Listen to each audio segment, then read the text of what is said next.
The small spacecraft screamed through Earth's atmosphere, trailing smoke and fire. Inside, Ra gripped the controls with her three-fingered hands, her bioluminescent markings flashing bright orange in panic. The warning systems blared in her language, telling her what she already knew. She was going to crash.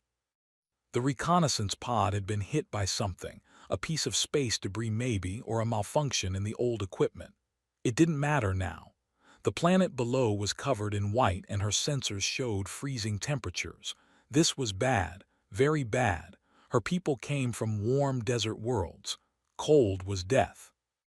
The pod slammed into a snowy mountainside with brutal force. Ra's body jerked against the safety harness. The metal around her groaned and buckled.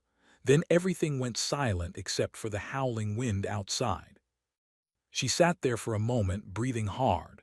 Her breath came out in visible puffs. Already, she could feel the cold seeping through the damaged hull. She pressed buttons on her control panel, trying to send a distress signal. Nothing worked. The crash had destroyed most of her systems. Ra looked at the temperature reading. -15 degrees. She had maybe an hour, perhaps two, before the cold would shut down her body completely. Her species had not evolved for this.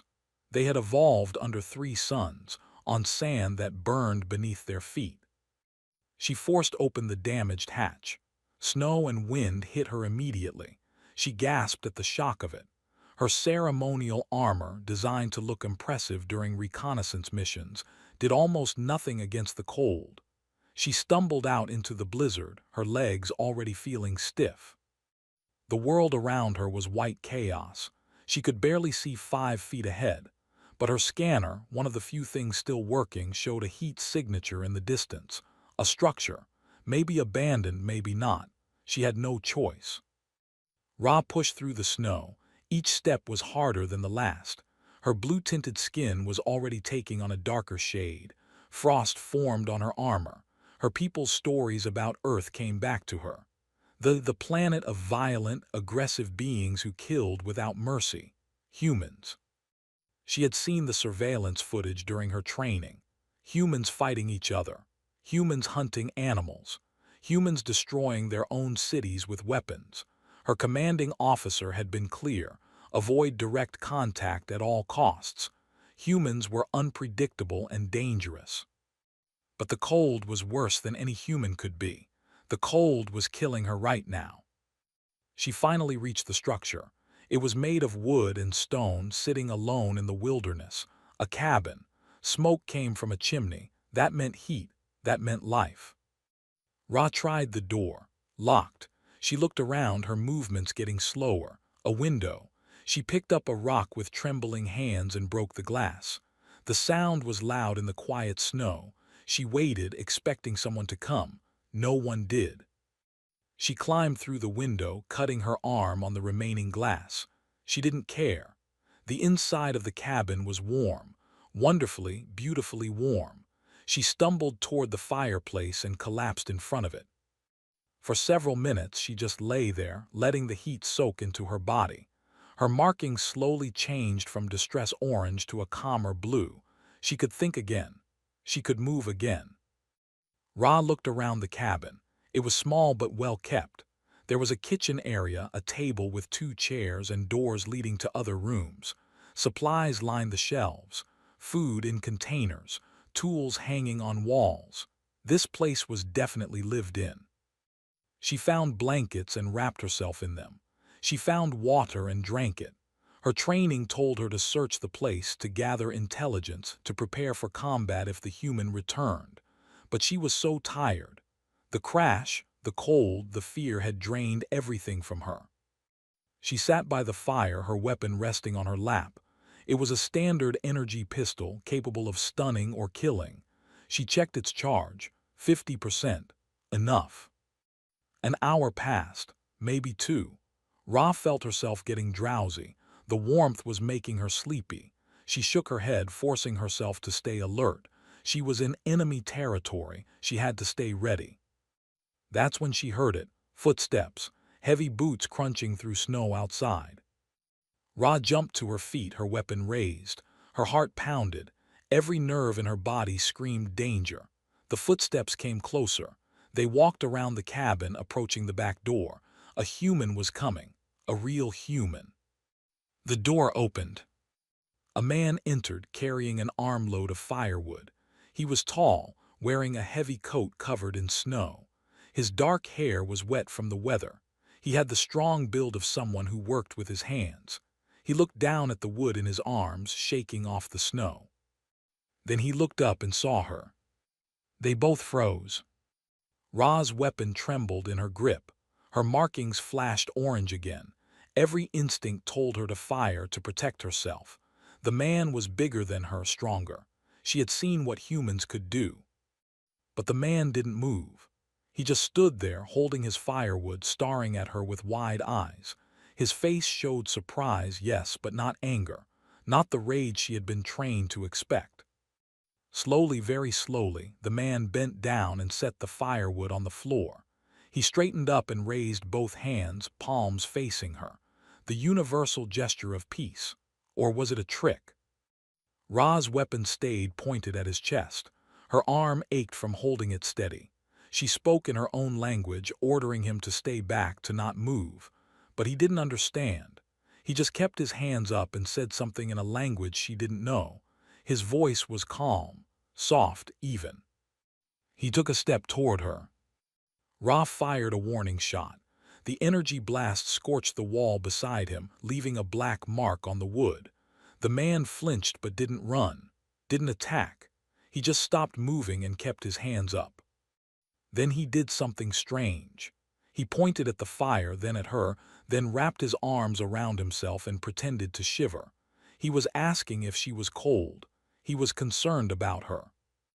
Ra didn't understand. This wasn't how humans were supposed to act.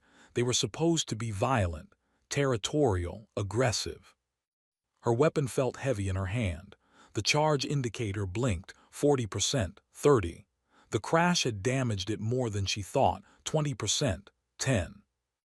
The weapon died with a sad little whine. Ra swayed on her feet. The adrenaline was fatting. The exhaustion was coming back. She had used all her energy to stay alert, to stay ready for battle, but there had been no battle. Her legs gave out, she collapsed. The last thing she saw before darkness took her was the human rushing forward, his face full of worry, his hands reaching out to catch her before she hit the floor. Caught the alien woman before she hit the ground. She was lighter than he expected, her body cold even through the blankets she had wrapped around herself. Her skin was a strange blue color, and patterns on her arms glowed with a faint light.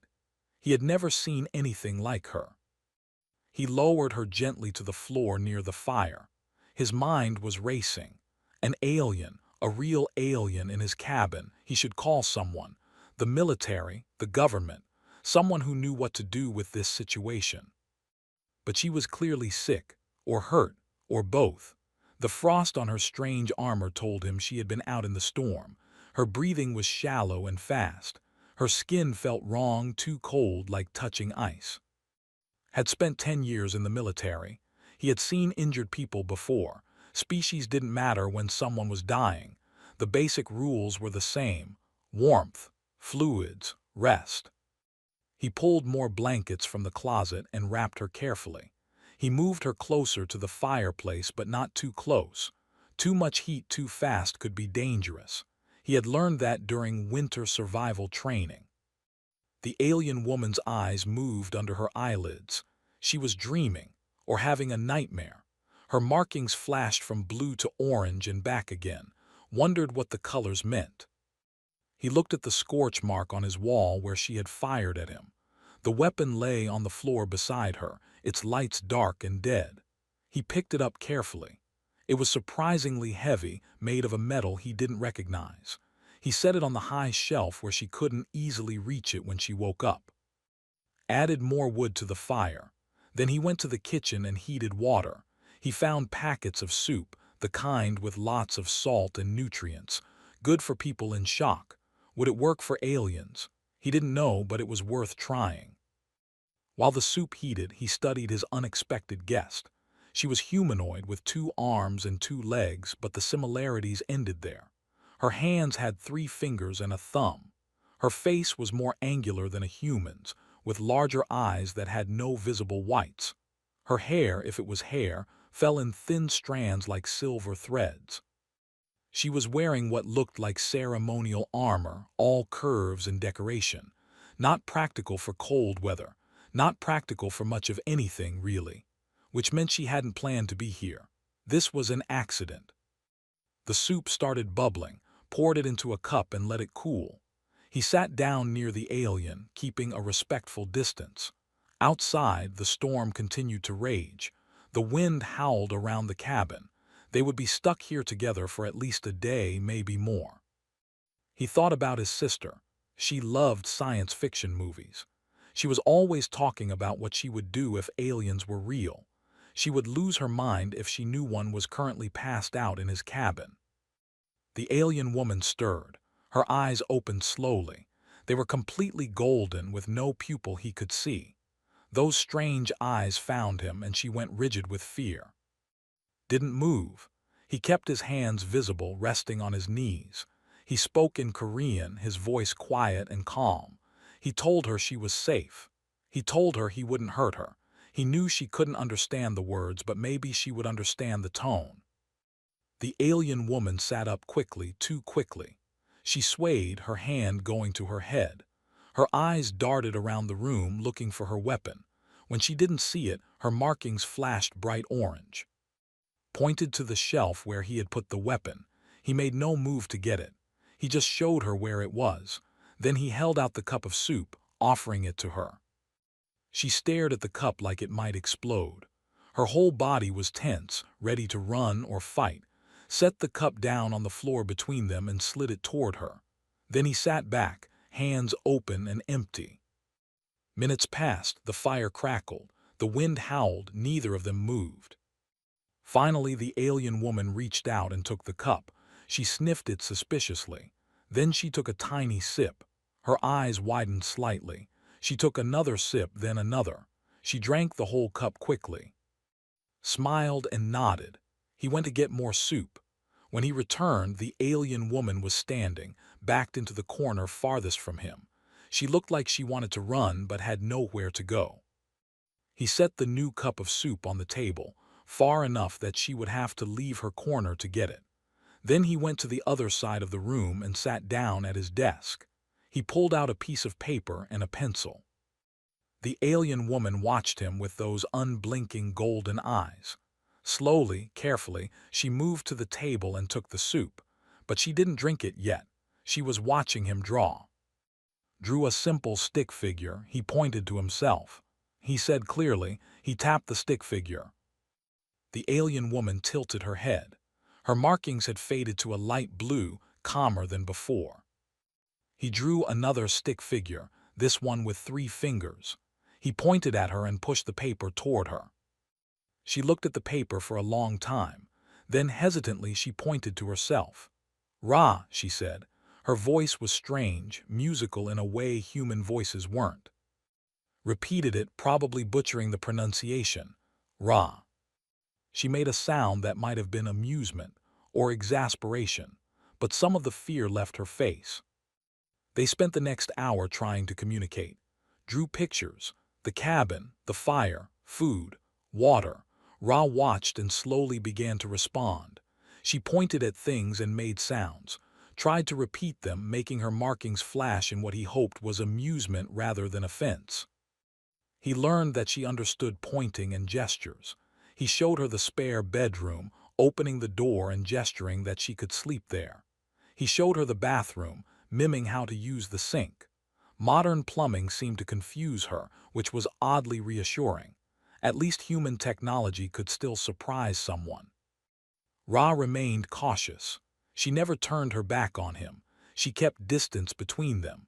But she was no longer in the corner, no longer looking for her weapon every few seconds. As the afternoon faded to evening, made a simple dinner. Rice and vegetables, nothing complicated. He set 2 bowls on the table. He sat down and began eating, showing her it was safe. Ra approached the table slowly. She sat down across from him, as far away as the table allowed. She studied the food, then picked up the fork clumsily with her three-fingered hand. She managed to get some rice to her mouth. They ate in silence. Outside, the storm grew worse. The cabin shook with each gust of wind. Knew this pattern. They were in for a bad one. 2 days, maybe 3, before it was safe to travel. 2 or 3 days trapped in a cabin with an alien who had tried to shoot him. Looked at Ra. She was looking at him too, her golden eyes reflecting the firelight. He had been in worse situations, probably. He hoped they would both survive this. The first night was difficult. Ra refused to sleep in the spare bedroom. She sat in the corner of the main room, watching with those unblinking eyes. Every time he moved, she tensed. When he went to his bedroom, he left the door open so she could see he wasn't planning anything. He barely slept. He kept thinking about what she was doing here. Why had her ship crashed? Was she alone? Would others come looking for her? When morning came, he found her asleep sitting up, her head tilted against the wall. She looked exhausted. Her markings were dim, barely glowing. Made breakfast quietly, trying not to wake her. The smell of food stirred her awake. She jerked upright, confused for a moment, then relaxed slightly when she saw him at the stove. He had made porridge, simple and warm. He brought her a bowl and set it beside her, then went back to eat his own breakfast. Ra ate slowly, her eyes never leaving him. When she finished, she stood and walked to the window. The storm was still raging outside. Snow piled halfway up the glass. She made a sound, low and worried. Joined her at the window, keeping a respectful distance. He pointed at the snow, then held up 3 fingers. 3 days. That's how long they would be stuck here. Ra's markings flashed orange. 3 days trapped with a human. Could see the fear in her face. He wondered what her people had told her about humans. Nothing good, apparently. He pulled out his phone. No signal, of course. The storm blocked everything, but he had photos saved. He scrolled through them and held the phone out to her. Ra approached cautiously. She looked at the screen, her head tilting in that bird-like way. The photo showed a woman with a bright smile holding 2 small children, sister and her kids. He pointed to the woman, then to himself. He made a gesture connecting them, sister. Ra studied the photo for a long time. She pointed at the children, her expression questioning. Smiled, he mimed rocking a baby, then pointed at the kids. Children, family. Something changed in Ra's face. Her markings shifted to a softer blue. She looked at the photo again, then she seemed surprised, maybe confused. Showed her more photos. His childhood home, his mother's garden, his wedding, regular, normal human life, nothing scary, nothing violent. Ra watched all of it with fascination. When he put the phone away, she was quieter, less afraid.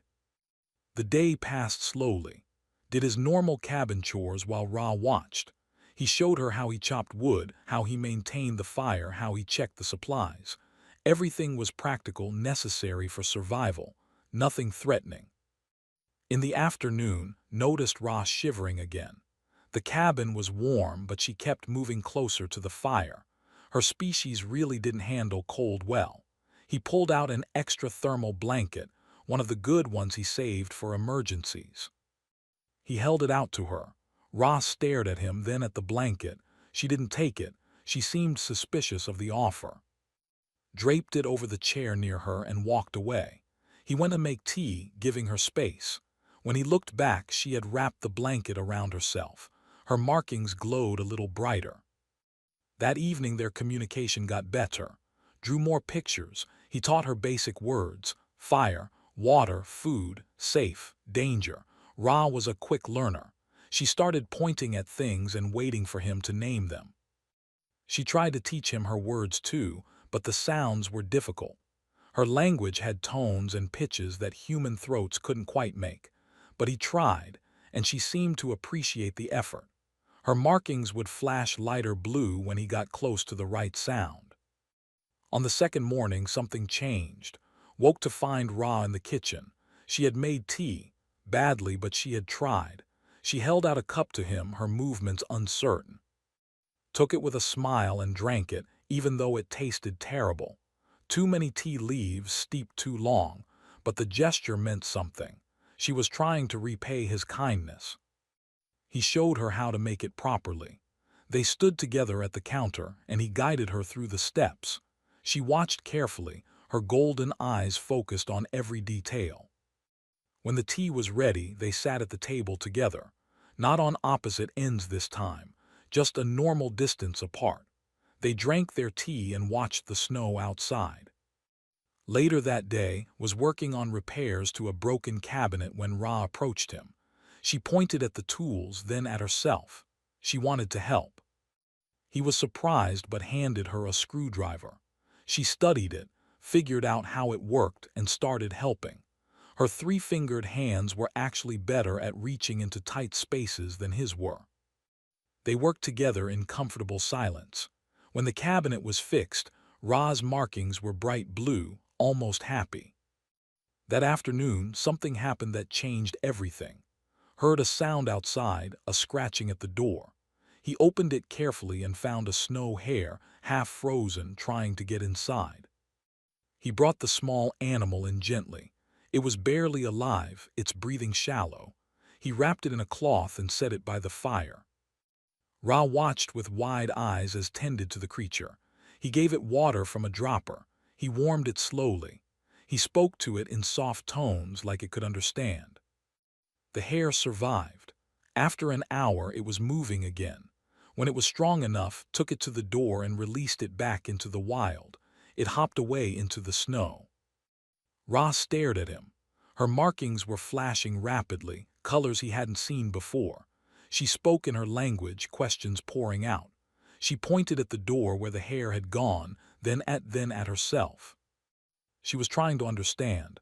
Why save the hare? Why save her? What did he gain from it? Didn't know how to explain. How do you explain compassion to someone who has been taught to expect violence? He drew a picture instead.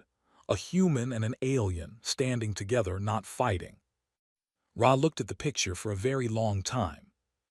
That night she slept in the spare bedroom, heard the door close softly. In the morning she emerged looking more rested than she had since arriving. They made breakfast together. She helped him chop vegetables, learning which knife to use for what. When she cut herself by accident, just a small nick, immediately brought the first aid kit. She pulled her hand back, afraid, but he just showed her the bandage, explaining with gestures that it would help. She let him clean the cut and wrap it. Her markings glowed warm blue. That afternoon, they sat by the fire, was reading a book. Ra was examining the various objects in the cabin, learning about human life through the things he owned. She found a photo album and brought it to him, questioning. He showed her the photos, his family through the years, his childhood, his military service, his decision to live alone in the mountains. When Ra saw the military photos, she tensed. There he was in uniform, holding weapons, looking like the dangerous human she had been warned about. But then she looked at him now, sitting peacefully by the fire, sharing his memories, living quietly in the woods. She seemed to understand something. Humans could be warriors, but they could also choose to be peaceful. Outside, the storm was finally weakening. By tomorrow, it would be safe to travel. Ra stood and went to the window. She touched her arm where a small device was embedded. A beacon, guessed. She hadn't activated it yet. She turned to look at him, her expression troubled. He knew what she was thinking. When she called for rescue, everything would change. The quiet peace of the cabin would end. Decisions would have to be made. On the third morning, the storm had passed. Sunlight streamed through the windows, making the snow sparkle like diamonds. Ra stood at the window, watching the world outside. Her hand kept moving to the beacon on her arm, but never quite pressing it. Made breakfast for both of them. They had fallen into a routine over the past days. She would set the table while he cooked. They would eat together, communicating through their growing shared vocabulary of gestures and simple words. But today was different. Today they both knew their time was ending. After breakfast, pulled out a tablet. He had downloaded files on it before the storm, information about Earth. He thought maybe Ra would want to understand this planet better. He showed her videos of Earth's weather, hurricanes, tornadoes, earthquakes, volcanic eruptions. Ra's markings flashed with alarm as she watched water destroy entire cities, wind tear apart buildings, ground split open and swallow structures. She looked at him with something like horror in her eyes. She pointed at the videos, then at the world outside, questioning. This happens here. This is normal.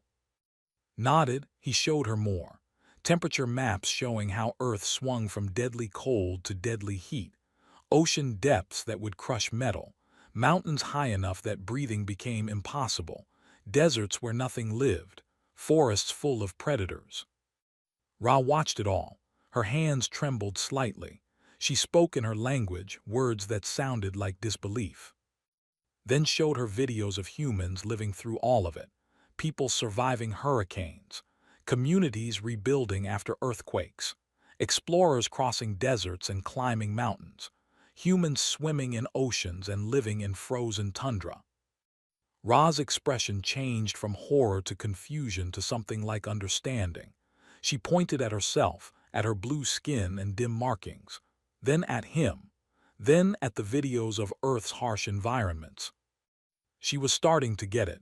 Her people came from gentle worlds. Humans came from this, a planet that was trying to kill them every single day. Pulled up more information. He showed her statistics about human evolution, how humans had spread across every part of Earth, how they adapted to every climate, how they learned to survive in places that should have been impossible. He showed her animals from Earth, bears, wolves, lions, sharks, crocodiles. Ra's eyes grew wider with each new predator, and then he showed her humans hunting these animals, not with advanced weapons but with simple tools, with cooperation, with intelligence. She stood up and paced around the cabin, her markings flashing rapidly through different colors. She kept looking then at the tablet, then back at him. She was reconsidering everything she thought she knew. Understood her confusion.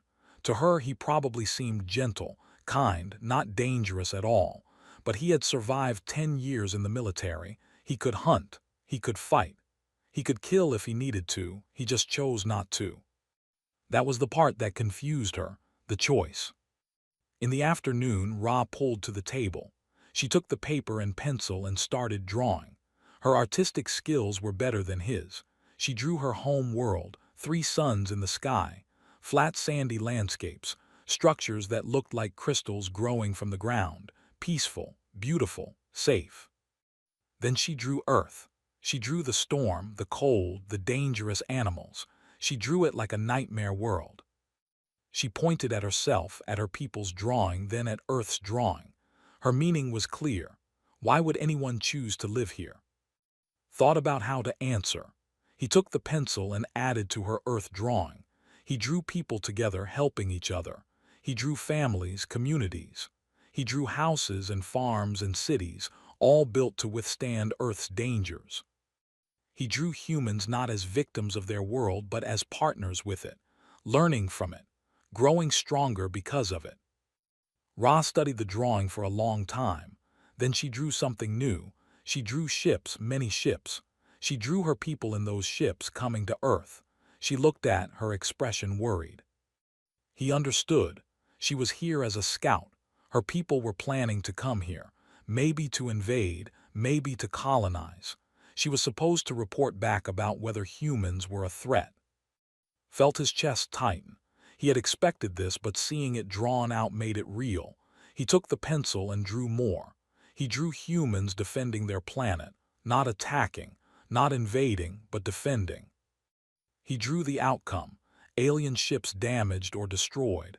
Then he drew a second picture, aliens and humans meeting peacefully, trading, learning from each other. Both outcomes were possible. Ra's hands clenched. She understood what he was showing her. If her people came as invaders, humans would fight back. and humans who survived on it would be very, very hard to defeat. But if they came in peace, humans would welcome them. She spoke rapidly in her language, frustrated that she couldn't make him understand all her words. She pointed at the military photos from his album, then at the peaceful photos. She was asking which one was the real human, the warrior or the peaceful man in the cabin. Pointed at both.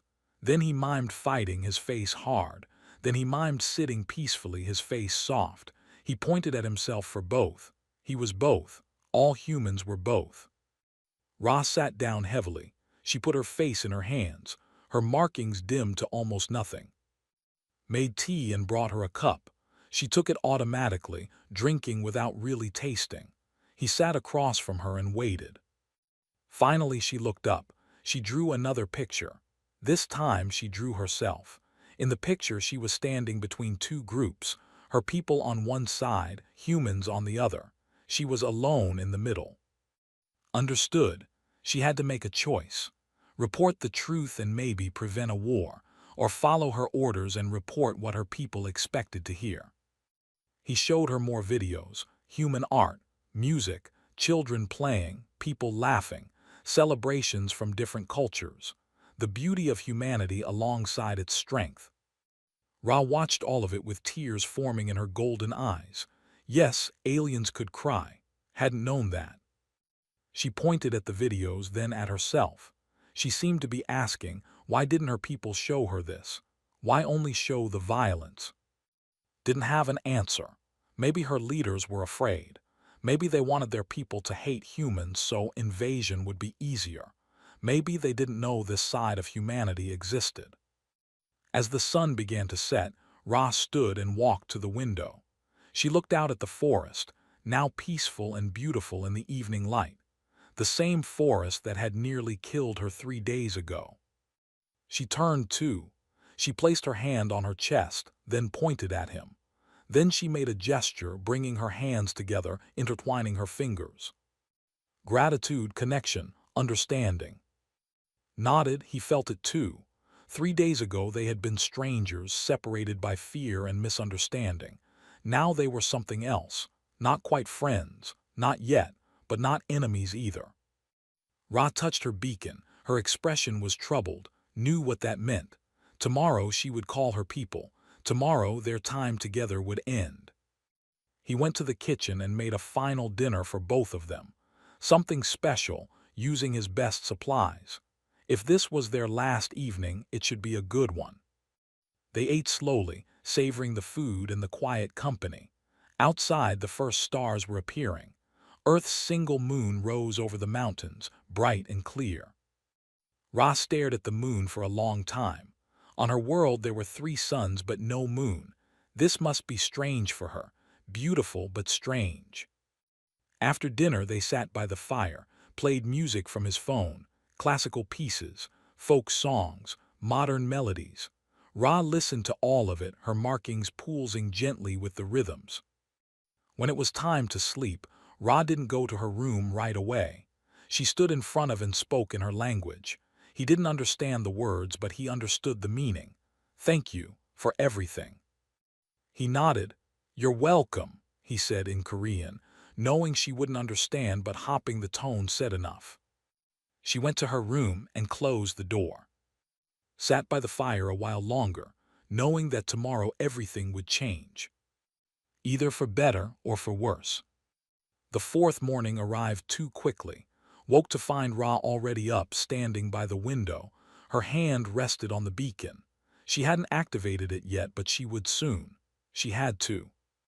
He made coffee for himself and tea for her. They had breakfast in silence, both knowing this would be their last meal together. The cabin felt heavy with unspoken words. After breakfast, Ra pulled out paper and drew carefully.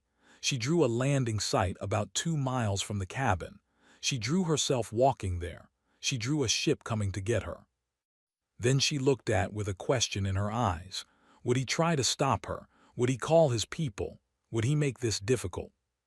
Shook his head. He drew another picture, her walking to the site, him staying at the cabin, freedom, choice.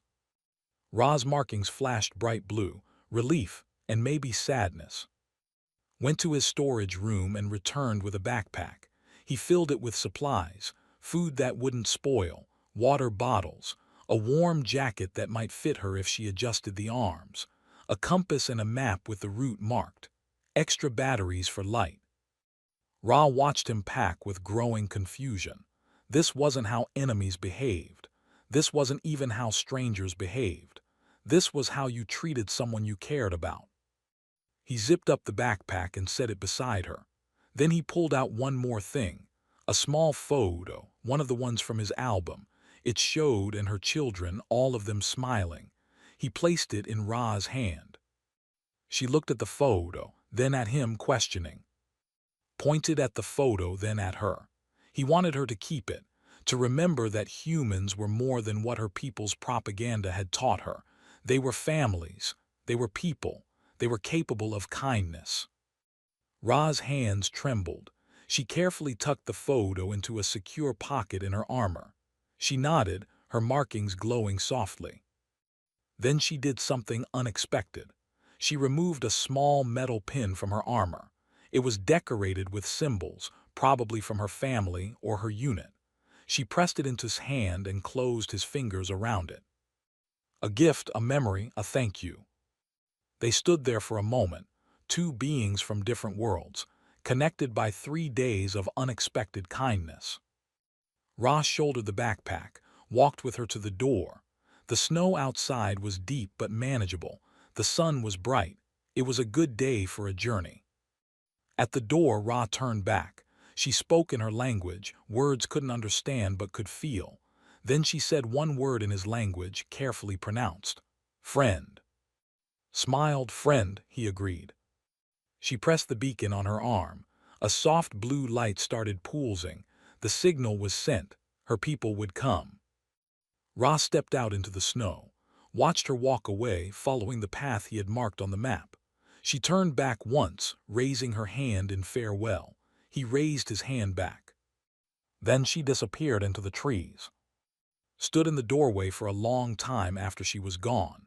The cabin felt emptier than it had in years. He went inside and cleaned up, washing the dishes, putting away the extra blankets, returning things to normal. But nothing felt normal anymore. He looked at the metal pin she had given him. It was beautiful, intricate. He pinned it to his jacket over his heart. 2 days passed, went about his work. He chopped wood. He checked the paths. He made repairs. But his mind kept wandering to Ra. Had her people found her? Was she safe? What would she tell them about Earth, about humans? On the second evening after she left, heard something outside. Not footsteps, something else.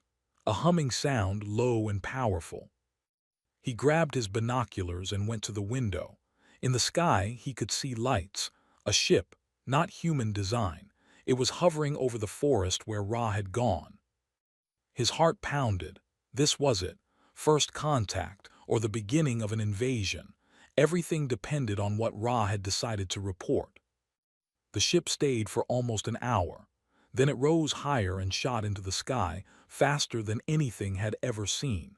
It was gone in seconds. Let out a breath he didn't know he was holding. They had taken her home. She was safe.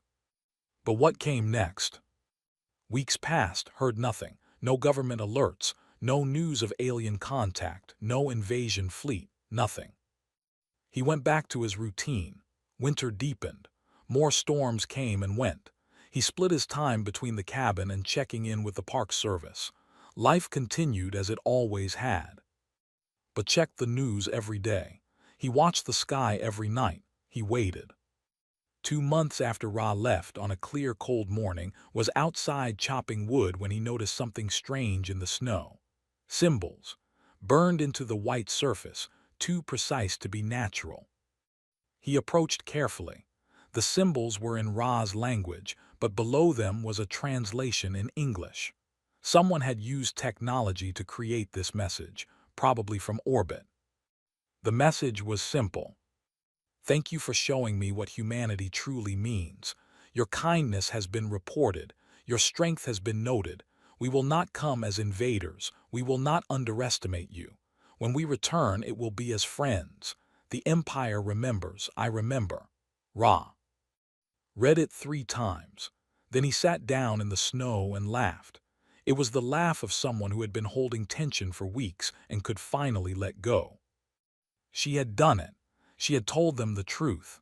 She had prevented a war that could have destroyed both their peoples. One small act of kindness, 3 days in a cabin. That's all it had taken to change the course of history. Looked up at the sky. Somewhere up there, light years away, Ra was home. She was probably dealing with skeptical commanders and difficult questions, but she had made her choice. She had chosen truth over propaganda, peace over war. He stood and went back to the cabin. He added wood to the fire and made tea. He sat in his chair, the same chair where he had sat with an alien woman who had been terrified of him. He touched the pin on his jacket. Then he looked at the message in the snow, slowly being covered by new snowfall. By tomorrow it would be gone, hidden under fresh white powder. But the meaning would remain. Humans had been tested and found to be more than their reputation suggested, not because they were weak, not because they couldn't fight, but because they chose mercy when they could have chosen violence. That was the real strength of humanity, the choice, always the choice. Smiled and sipped his tea. Outside, snow began to fall again. The mountains stood eternal, the forest breathed with life, and somewhere in the vast darkness of space, a message was being delivered. Earth was not to be invaded. Earth was not an easy target. Earth was home to beings who survived on a world that tried to kill them daily. Beings who helped strangers despite being afraid. Beings who chose kindness but could choose violence if needed. Earth was home to humans. And humans were far more dangerous than anyone expected, not because of their weapons or their technology, but because of their hearts. Ra had learned that lesson in a small cabin during a snowstorm. Her people would learn it too. And when they came back, they would come as friends. Finished his tea and looked at the fire. He thought about Ra, hoped she was well, hoped she was happy. They would probably never meet again. But that was okay. Some connections didn't need time or proximity. Some connections were forged in 3 days and lasted forever. He added more wood to the fire and watched the flames dance. The universe was bigger than he had imagined, full of strangers from distant worlds. But maybe, just maybe, some of those strangers could become friends. One small cabin, one winter storm, one act of kindness. That's all it took to change the galaxy. Smiled and settled in for the evening. Outside, the snow continued to fall, covering everything in peaceful white. Inside, the fire burned warm and bright. And far above, in the darkness between stars, ships were changing course. An invasion fleet was being recalled. Orders were being revised. All because one human chose kindness over fear. All because one alien chose truth over lies.